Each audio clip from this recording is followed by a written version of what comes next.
سڵاتان لەبێم کاتتان باش لە کوردستان 24ەوە لەگەڵتانین لە ئەڵلقەیەکی دیکەی پرۆگرامی هەفتانە کە بەرنامەیەکی هەفتانەی کوردستان 24 بە کۆمەڵک بەرگە و بابەتی نوێەوە هاتوینەتەوەلاتان لەگەڵمان بن.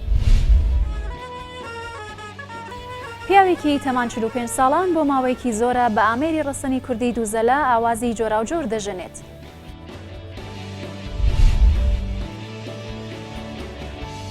فۆتۆگرافەرێک 25 ساڵە کاری فۆتۆگرافی دەکات و خولیای کۆکردنەوەی کامێرای کۆنی هەیە. لا شارە زوور نۆکێکی جیاواز بەرهەم دەهێنرێت دەشتوانێت لە هەر چوار وەرزدا ئەو نۆکە بچێنێت.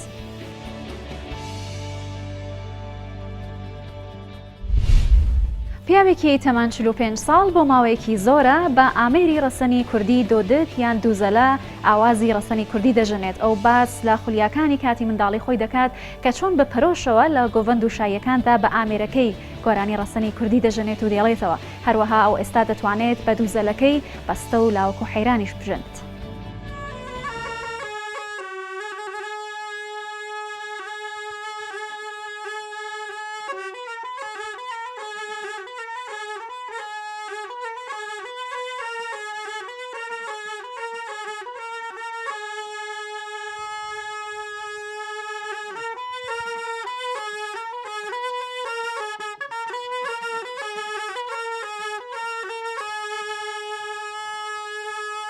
نویم نیچیوان تمرخان خلکش ناحیه شلات زیمه اما چندی سال از دوچه جنم راستی وکی حواله کرد جلمه دا جلال جمع چینه جریان و سفره دام حوال جمعات امچین خو سفره خو پیتین و زاقی خو پیت بین و راستی جلال سبران پیتید اما شمه جا دوچه جنم جی نزدیک 12 ساله کنه از بیکاری کرد هیدی اولی من هول ده از مزاق سر هبوم هول ده از بیجم حتی نکه من اول یا دفع خوب پارستی هر بیجم واکی حوالا کرد جد منو مزاق سر هایی و تشتک فلگلوری او قدیم داشتی کد بیجن یا هات یب کارینان بو دواتا بو شوید خنا بو شوانتی راستی تشتک زور زاق و کلاپوری مای کردی داشتی ها یا پیشکفتی و هدی یا پیشکفتی بیشالله.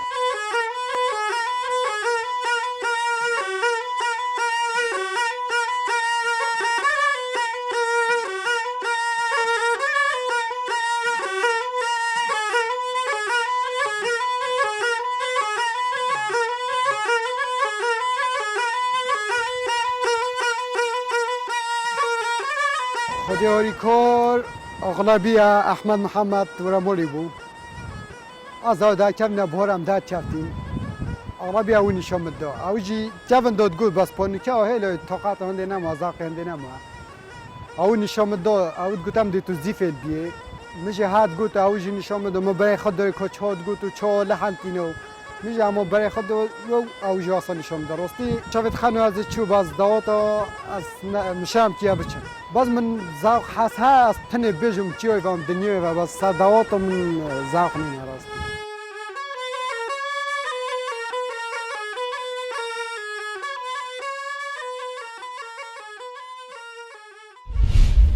بەکر نەبی ماوەی 25 ساڵە کاری فۆتۆگرافیە کات و چەندین پێشانگای تایبەتی فۆتۆگرافیشی بۆ خۆی هەیە بەڵام ئەو هەروەها حەزی لە کۆکردنەوەی کامێرای کۆنە ئەو کامێرانەی کە ماوەیان بەسەر چۆ ئێستا بەکار نایەن و هەر بۆیە توانیوێتی مۆزەخانێکی بچووک دروست بکات و سەرجەم ئەو کامێرانەی کە کۆی کردوتەوە لەو مۆزەخانەیە نەمایش بکات.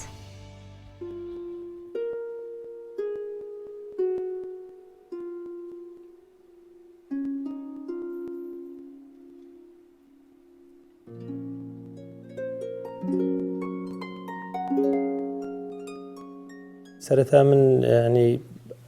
هەمیشە مەقسەد تەرکیز مەسەلەوەی بووە کە ئەو شتانێکە نەک کامیرە شتەکانی تریش با بڵێن ئەو پێداویستیانێکە لە ژیانی ڕۆژانەماندا بەکاری دێنیان ئەوانەی باب و باپیرانی ئێمە بەکاریان هێناوە یعنی هەمیشە بیرم لەکردنەوەی بووە کە ئەوانە هەڵیگرم با بڵێن لە فەوتان ڕزگاری کەم هەمیشە هەندێک شتی تری با بڵێن جگە لە کامیری ئەرشیفم کردووە لە ماڵەکە دواتر هەڵسام مەقسەد کەم بخۆم کاری فۆتۆگرافیم دەکرد تەماشام کردی ئەو کامیرە کۆنانە هەموو لە جامخانەکانیان لە ماڵەکانیان لە شوێنەکان مەسەد هەبوو دەیفرۆش بە نرخەشی هەرزان یاخود دەدیت لە ناو جامخانە تۆز دەسەرنیشتە بوو یاخود دەدێتی وا لە هەبوو مەسەد کە کامیرەکە دەگۆڕە کامیرەکەی ترفڕەیەدا ناو زبالی دەکرد و کاری پێێن بە تایبەتی لە دوایەوەی کە با بڵێن شۆڕشی دیجیتەڵ با بڵێن بەرپا بوو کە ئەو سیستەمی ئەنالۆگ نەما ئەو کامیرانە هەموو کاریان وەستا ئیدی بیرم لەوەی کردەوە کە بۆ لایەنەکانی تری با بڵێن ژیانی ڕۆژانەما دەمەسە کۆمەڵێک شت هەیە خەڵک ئەرشیفی دەکات با منیش ئەو وەکو کەسێکی فۆتۆگرافەر بە ئەو کامیرانە لە فۆتان ڕزگاریان کەم ئەرشیفیان کەم یعنی بۆ ئەوەی کەنەوەی داهاتوو دێتن یعنی بزانی کە قۆناغ بە قۆناغ مەسەد کاری فۆتۆگرافی چۆن تێپەڕیوە مەسەد چۆن سەبر پێشکەوتووە تا بە ئەمڕۆ گەیشتووە.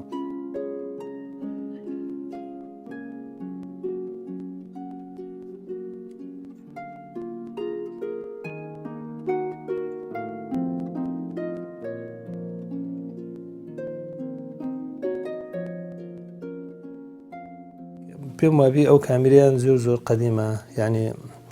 تەمەنەکی هەیە نزیکەی 70 ساڵ دەبێتەوە کامیری 120 بوونی دی و کامیریشان زۆر قەدیمە ئەوەشان زۆر قەدیمە ئیدی ئەو کۆداک فۆریانێ ئەوانەشی ساڵی هەشتاکانە ئیدی چکە لەبەرەوەی ئەوانە زۆر محاولم کردێ لە گۆگڵ لێمدا هەمویان مێژوەکانیان بەتەواتی نازانم چکە هەبووە شەریکە هەیە ئێستاکە نەمایە با بڵێن کە جارن دروستی کردووە بەڵام داخستوە شەریکەکە.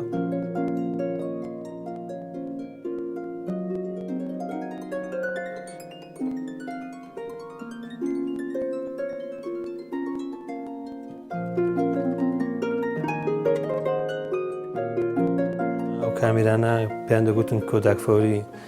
جاران وێنەگرەکان لە هەولێرێکە بەکاریان دەینا مەسەد ئەو کاتە من کاری وێنەگرمی دەکرد مەسەدەوە کامیرەکان بەمهێنەوە بوو کە ڕسمەکانیان دەگرت ڕسمەچیان دەگرت کۆداک فۆری بوو مەسەد لەبن باغەڵی دەنا تا 5 دقە هاڵەڕای دەگرت ئەلوانەکەی جوان دەرەچوو دیداوە کابرای ئەو کاتە شتێکی نوێ بوو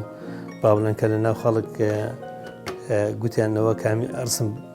کامیرە هەیە پەیدا بووە ڕسمی دەگی یەکسەرج دەداتەوە ئەوانش فلتەر بم بەکارمان دێنا مەسەد کە وەکو ئێستا کە مەسەد فۆتۆشۆپ نەبوو مەسەد دەدید ئەوەمان دەکرد دەمان هەوشتە سەر عەدەسەی کامیراکەی مەسەد ئابە و شێوەی مەسەدیانەوە مەسەد حەق نێزیی دەخستەوە یاخۆ دەبینیت ئەومان ئەوە دەکرد ناویسی دەمانی خستە سەرەکە بەس دەموچاوەکەی ساف دەکرد مەسەد چادۆرەکەی فلو دەبوو ئەوە خەڵک زۆر کەیفێ دەهات یاخۆ دەبینی ئاوا بوو مەسەدەوە بۆ لە قەتاتی فەنی بەکارماندێنیا مەسەدیان دەدی لایەکی شخصەکەمان ڕەش دەکە لایەکەی ترسپی بوو یان دەدیل لە غڕوب و شتووە لە بەکارماندێنا مەسەد ئەو تۆخاتی ئەو غڕوبەکەی زیاتر تۆخ دەکرد.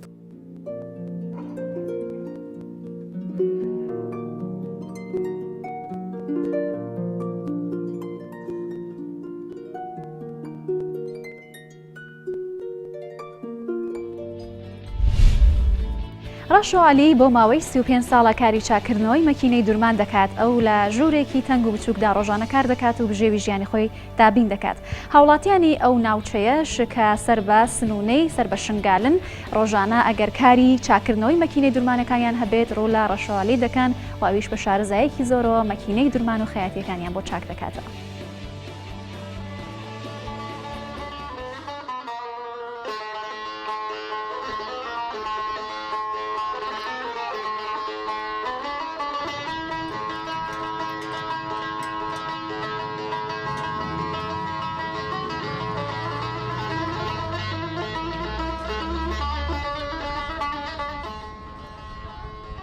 و سالا هكا نبتر نكمتر أجل بان ماكينات شغلهم وأب ماكينات آتل عالم تيني عالم تيكا محتاجة تين الماكينة وان مجبور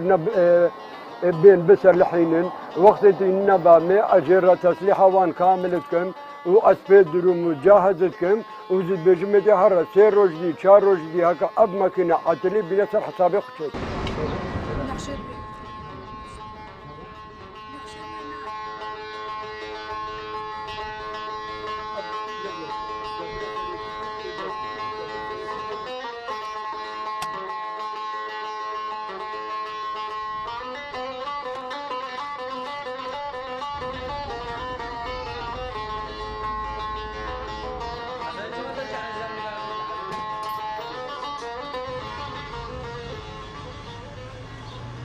أول جار مجمع زور أبايب لجا بيش هنگي أبا بري بفرمان مهاتنا بدري سنوني تقريبا أبا 10 سالة السنوني أجل بدري شنو أي ماكينة بي عادي نقشة ياباني صيني دولة جاهمي بقى آنينا هن النوعيوان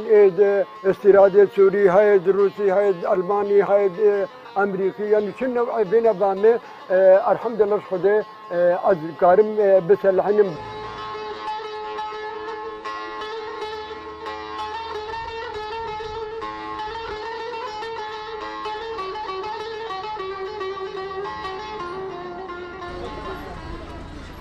وقت از لی شغلم اجی دونی بینن از مزون اف شغل منها و عائلت خو ابراهیم خود وان از بیت شغلم حتی نکیم معیشت آوان ببی کارکی دیگری اشغال دنینا و معاشک و راتبک و تشغنینا و واردات دنینا از مجبورم زاروک خوبان زاروک از به عیشینم برحمه خوده و بی شغل دست خوبان مکینه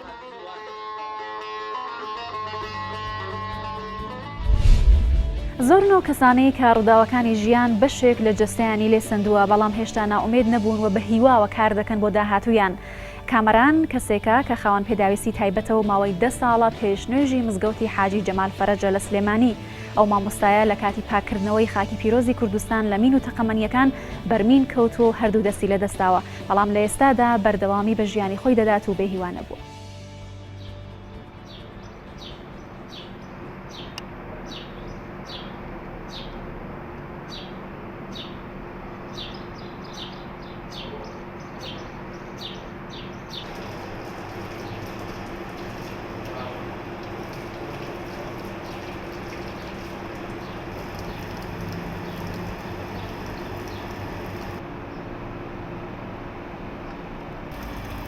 ناوم کامەران عەلی نامیقا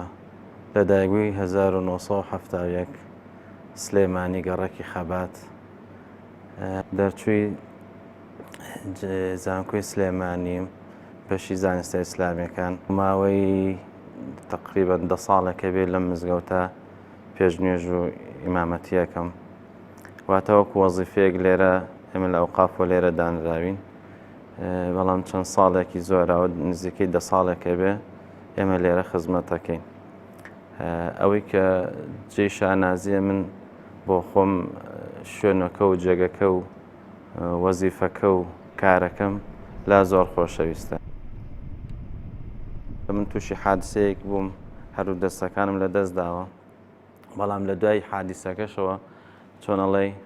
ئەگەر دەرگایەکدا بخرێت دەرگایەکی تری لێکرێتەوە خی گەورە ئەو ئاواتی هێنامە دیکە بتوانم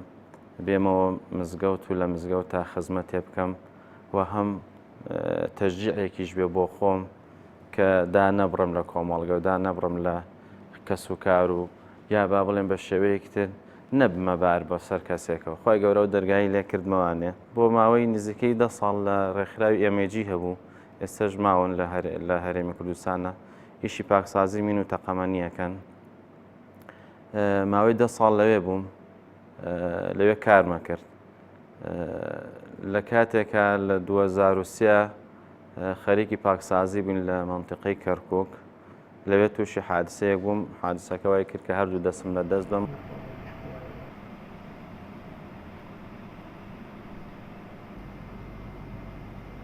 وەڵاهی خاک خۆشەویستە هەرچیەکی بۆ بکەی هێشتا هەر کەمە بەڵامەتر ئەمە حیاتە ژیانە هەرێکی لە ئێمە بە پێی مەجالەکەی و بە پێی توانای خۆیە بێ خزمەتی خۆی و کۆمەڵگاکەی و خاکەکەشی بکە میلەتەکەی بکە منیش هەڵبەتە یەکێکم لەو کەسانی کە لە ئەلحەمدولیلا لە خزمەتە وام لێ هاتووە لە شتێکی باشە وام لێ هاتووە بۆیە شانازی پێواکەم سەربەرزم لەوەی کە تووشی حادسەیەک بووم لەو پێناوە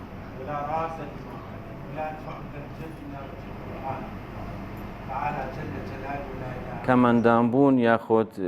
کاتێک کە تەگەرێک گێتە بەردەمت ناڕەحەتێک دێتە بەردەمت ئەمە کۆتایی دنیا نییە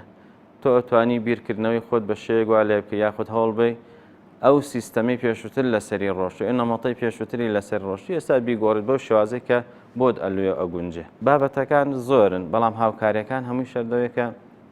ئینسان پێکەوە هەمووی هاوکاری یەکتر بێ ئەو کاتە ژیان خۆشە بێ و ژیان بەرەو پێشەوە الله أكبر الله أكبر. خەسرە ئەو جوتیارەیە کە بیرۆکێکی تایبەتی هەیە لە بواری کشتتوکاڵ و چاندنی جۆرێک نۆکدا ئەو سەرەتا 7 کیلو لەو نۆکەی هێناوە دواتە ڕێژەکەی بەرز کردوتەوە بۆ 30 تۆن بە جۆرێک کە توانێت لە هەر چوار وەرزدا بیچێنێت و هەروەها هیچ نەخۆشیەکیش نابێتە ڕێگە لە بەردەم بەرهەمهێنانی ئەو جۆرەنۆکە. هەروەها لە بازاڕەکانی هەرێمی کوردستانیشدا تا نەڵی نۆکی خەسرە و کەس نایناسێتەوە. نرخی ئەو نۆکەش کیلویەکی لە 10,000 دینارەوە دەست پێ دەکات تا 16,000 دینار.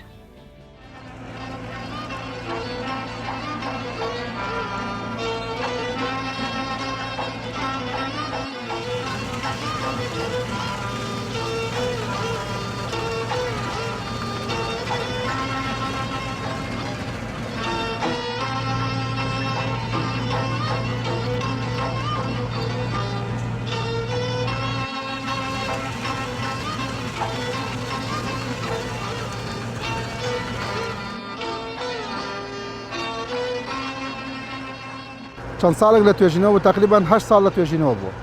بۆ ئەوەی بزانین ئەم بەرهەمە تا چەندێک تا چ ڕادەیەک بۆ کەشوهەوا ئەگونجێ ئایا لە دوای 8 ساڵ بەروبوومەکە کەمەکە یا زیادەکە. ئێمە بە خۆشحاڵیەوە و سپاس بۆ پەروەردگار کە ئەم نۆکە بەرهەمێکی باشیدا ساڵ لە تۆ ساڵە بەرهەمەکەی زیادەکە کەم ناکە. ئێستا ئەم نۆکە ئەوەیە دوورە لە ئافاتە زراعیەکان، دوورە لە نەخۆشیە فتریەکان، یعنی بەرومێکی زۆر باشەدا. سپاس بۆخوا بەرهەمەکەی یەک بە یعنی لە 50 هەتا 120 بەرهەمەدا عەرز بۆ عەرز شوێن بۆ شوێن منتیقە بە منتیقەی گۆڕێ، بەڵام لەگەڵ خزمەتە، ئەمە شتێکی باشە.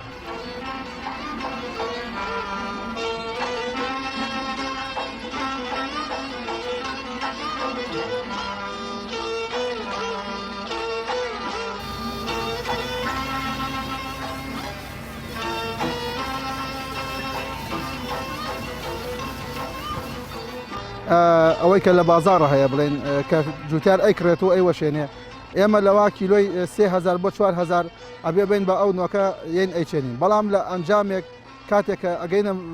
سەرەتایی یا مانگی 5 یا مانگی لە ناوەڕاستی مانگی 4 هەمی تێکرا ئاگرە لێدا لەوانەیە لە 5 ساڵە ساڵێک بۆمان دەرنەچێت. ئێمە هاتین بیرۆکەی ئەم نۆکە بە سپاسەوە بۆ توێژینەوەی سلێمانی هات هاوکارێکی باشی کردین ئەم نۆکەی بۆ بەرهەم هێناین. ئێمەش ئیشێکی باشماکەم مەسەرەتا 7 کیلۆ هێناوە ئێستا بۆ بە نزیکی 30 تەن، یعنی زۆرە ماشەڵا بۆ بە نزیکی 30 تەن ئێستا لە کوردستانەوە خەریکە بە تەواتی کوردستان داگیر دەکا بۆ ئەوی بێتە جێگرەوەی گەنم اینجا لە ڕووی مادیشۆ لە گەنمەکە باشترە بۆ ئێمە. ئەگەر ئەم ئێستا لەم مەرحەلەیە کیلۆیە نۆک بۆ ئێمە 10,000 دینارەکە، بەڵام لە هەمان کاتا کیلۆیە گەنم 400 دینار بۆ ئێمە کە ئەویش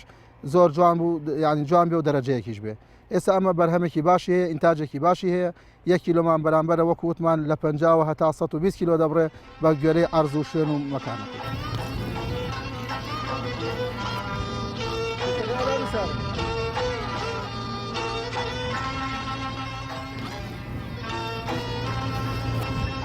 ئەم نۆکە بۆ دۆنمێک 5 کیلۆ بەکارێنی، 5 کیلۆ بەکارهێنی بۆ ئەمەکانی تریشیان نۆکەکانی تر جگە لەم نۆکە زستانانە ئەوان بەهارین پێڵێن، نۆکی بەهارە پێڵێن. ئەو نۆکە بەهارانە زۆرە بێ بەکاربێنی بۆ سەعاتێکیان 25 کیلۆ بێ بەکاربێنی بەلایانی کەمەوە. ئینتاجەکەیشی کەمە 1 بە 5،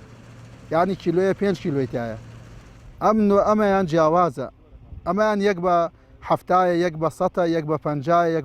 ئەوەیە زۆر، یعنی تۆ کیلۆیەکە تۆ 5 کیلۆ لە دۆنمێکە ئەەکەی 5 کیلۆکە 500 کیلۆ تداتێت لە دۆنمێکە، زۆر زۆرە ئینتاجەکەی. بەڵام ئەگەر ئەو بکەی 50 کیلۆ تداتێت لە دۆنمێکە، ئەگەر بە هەمان تۆتیەکەی 50 کیلۆ دەدات.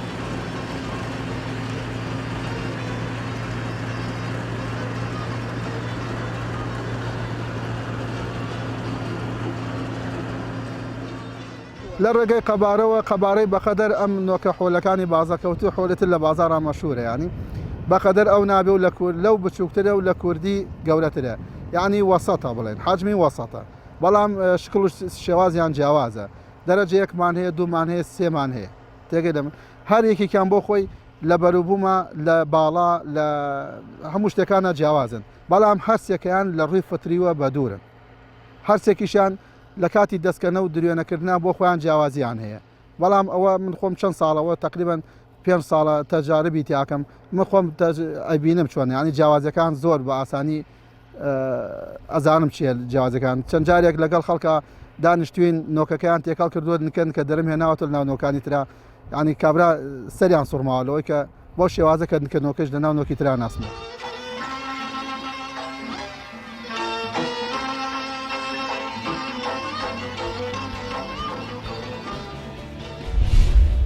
ئارەش محەممەدی کوردێکی ڕۆژهەڵاتی کوردستان و ساڵانێکە لە بازاڕی کۆری شاری سنا خەریکی کارکردن لەسەر زێڕ و زیوە ئەو بە شێوازێک لەسەر ئەو زێڕ و زیوانە نەخشەی فۆلکلۆری کوردی جوان دەنەخشێنێت کە توانێتی براندێکی کوردی دروست بکات و کارەکانیشی لە بازاڕە نێوخۆی و جیهانیەکاندا خواستێکی زۆری لەسەر.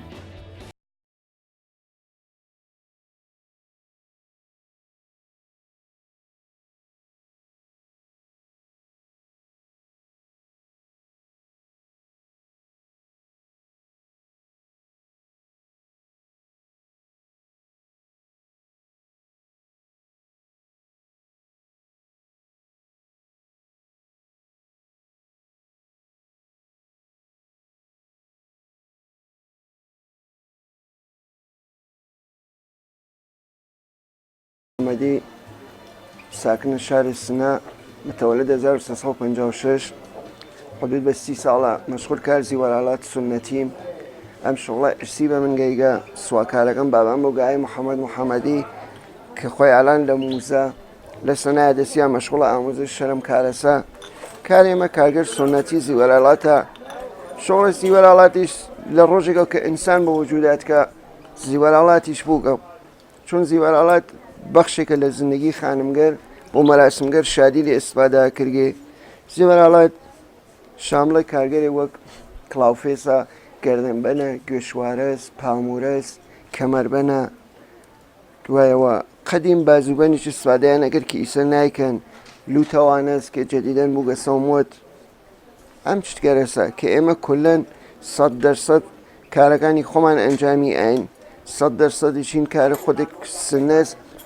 لە هین هیچ شارێک و ئوستانێک و کشوەرێک ئیسپادە ناکەین ئەم کارە متعلق هێست بە خۆمان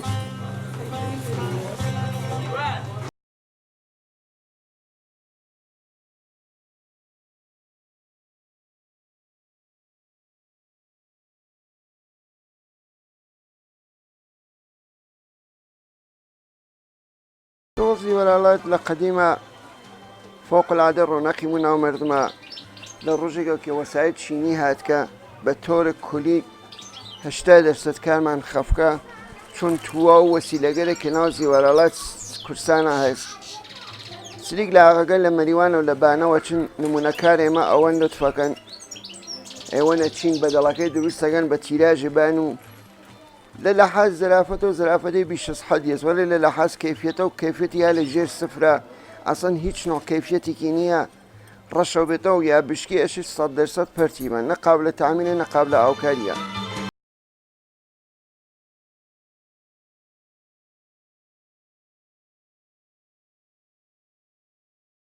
کاری زیوەرهەڵات مشەخەس نییە لە چەند ساڵا هەست فقط تاوجێکە کە من ئەتلاعم بێ لە ڕۆژێکە و کە کاری سەنایەتدەستی بووگە کار زیوەرهەڵات بووگە نە لە شارسنە ئەکسەر شارگەرە ئەکسەر کشوەرگەرە کارگەر هەست زەحمەتێکێشن تێ نمونەکارەکان ئێمە ئەوەن لێنە بە تیراژی فۆقالعادە مەسەڵەن بێژین تیراژی 2 ملیۆن دانە 3 ملیۆن دانە دوگمە دۆڵا و کەمەربەن تێرەن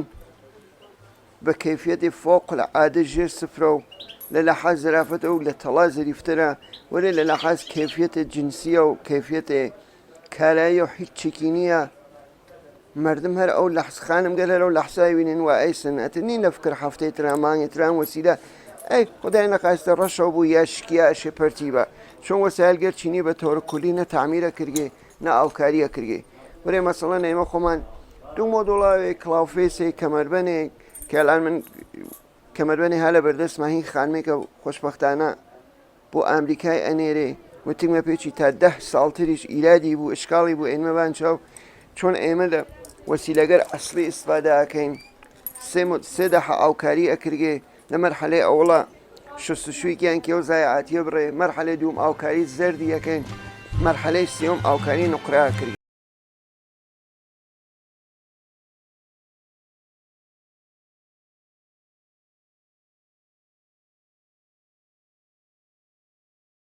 بۆ پرۆگرامی هەفتانە لەگەڵتان بووین هیوادارم کە بەرنامەی مجارش بەدڵی هەموو لایەکتان بوو بێت تا پێگەیشتنەوەیکی تر هەر شاد و بەختەوەر بن.